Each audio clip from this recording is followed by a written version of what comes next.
नमस्कार बच्चों, मैं राजेश कुमार मीणा, सहायक आचार्य इतिहास, राजकीय महाविद्यालय अटरू 12। बच्चों, आज हम बीए द्वितीय वर्ष के पेपर प्रथम के टॉपिक मोहम्मद बिन तुगलक की योजनाओं की असफलता के क्या कारण है, इसका अध्ययन करेंगे। निश्चित रूप से मोहम्मद बिन तुगलक बहुत पढ़ा लिखा विद्वान सुल्तान था, इसमें कोई दोहराई नहीं है। उसने जो योजनाएं बनाई वो योजनाएं एक से बढ़कर एक योजना थी, बड़ी सोच समझकर उसने बनाई थी, लेकिन उसकी योजनाएं असफल रही। उसकी योजनाओं की असफलता के क्या कारण थे, उनकी असफलताओं के कारणों के बारे में अध्ययन करेंगे। तो पहला कारण है असफलता का, वो है हठी व उतावला। मोहम्मद बिन तुगलक बहुत हठी किस्म का इंसान था और बहुत उतावलेपन में रहता था। वो जो भी योजना बनाता था उसमें मंत्रियों का परामर्श नहीं लेता था और जल्दबाजी में निर्णय लेता था। इसी कारण उसकी योजना असफल रहती थी।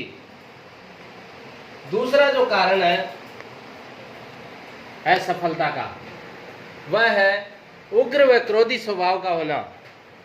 मोहम्मद बिन तुगलक बहुत उग्र व क्रोधी स्वभाव का व्यक्ति था। वह धैर्य नहीं रखता था और बहुत ही जल्दी किसी भी बात पर उसको क्रोध आ जाता था। यह भी उसकी असफलता का कारण था। तीसरा कारण है जो असफलता का, वो है धैर्य, संयम और दूरदर्शिता का अभाव। उसमें व्यक्ति के व्यक्तित्व के लिए जो जरूरी होता है धैर्य और संयम रखना, उसका बहुत अभाव था। इसके साथ ही साथ वह आगे के बारे में नहीं सोचता था। दूरदर्शिता का उसमें अभाव था कि हम या मैं ये काम कर रहा हूँ, ये योजना बना रहा हूँ, अगर ये असफल हो गई तो इसका क्या परिणाम निकलेगा,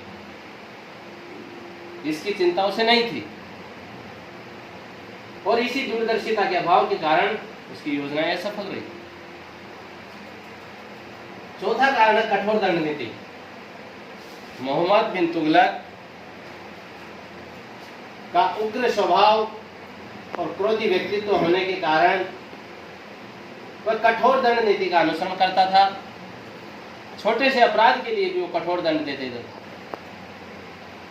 कठोर दंड के तहत मृत्युदंड और अंग भंग, ये सजाएं वो अक्सर दिया करता था। उसकी योजनाओं की असफलता का ये भी एक मुख्य कारण है। पांचवा कारण है मानव चरित्र का पारखी न होना। किसी भी शासक के लिए, उसकी सफलता के लिए, उसकी योजनाओं की सफलता के लिए जरूरी है कि उसमें मानव के चरित्र को परखने की क्षमता हो। लेकिन इस विशेषता का उसमें बड़ा अभाव था। वो मानव चरित्र का पारखी नहीं था, जो उसकी असफलता का कारण बना। छठा कारण है उलेमा वर्ग का विरोध। मुस्लिम धर्मगुरु व उलेमा वर्ग उसका विरोध करते थे और उसके विरोध के कारण दोनों में तालमेल का अभाव था और इस कारण उसकी योजनाएं असफल रही। सातवां कारण है परामर्शदाताओं की उपेक्षा। मोहम्मद बिन तुगलक अपने मंत्रियों से, अपने विभाग के मुख्य विभागों के परामर्शदाताओं से परामर्श नहीं लेता था। अगर वह परामर्श लेकर के योजनाएं बनाता, उनको अंजाम देता, तो निश्चित रूप से उसकी योजनाएं सफल होती, लेकिन वह परामर्श लेना उचित नहीं समझता था, इसीलिए उसकी योजनाएं सफल हुई। 8वां कारण, प्रजा का असहयोग। जब उसने राजधानी परिवर्तन किया, दिल्ली से देवगिरी या दौलताबाद ले गया राजधानी को, उसने सही योजना बनाई थी, लेकिन प्रजा के असहयोग के कारण राजधानी परिवर्तन की योजना भी असफल रही। 9वां जो कारण है असफलता का, योजनाओं का समय से आगे होना। उसने जो कराचिल अभियान और खुरासान के विजय की योजना बनाई, वो उसकी योजनाओं का समय से आगे होने का एक उदाहरण है, और यह असफलता का कारण रहा। 10वां कारण, प्रतिकूल परिस्थितियां। जैसे उसने खुरासान पर आक्रमण किया, उस समय सर्दी और गर्मी के कारण उसके सैनिक मारे गए, जिनको कि वो 1 साल का अग्रिम वेतन दे चुका था।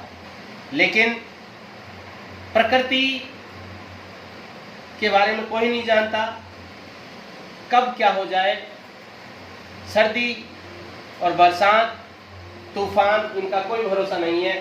तो प्रतिकूल परिस्थिति के कारण उसकी योजना असफल रही। 11वां कारण, विदेशियों द्वारा विश्वासघात। मोहम्मद बिन तुगलक के साथ उसके विदेशी अमीरों ने विश्वासघात किया, और उनके विश्वासघात के कारण उसकी योजनाएं असफल रही। धन्यवाद।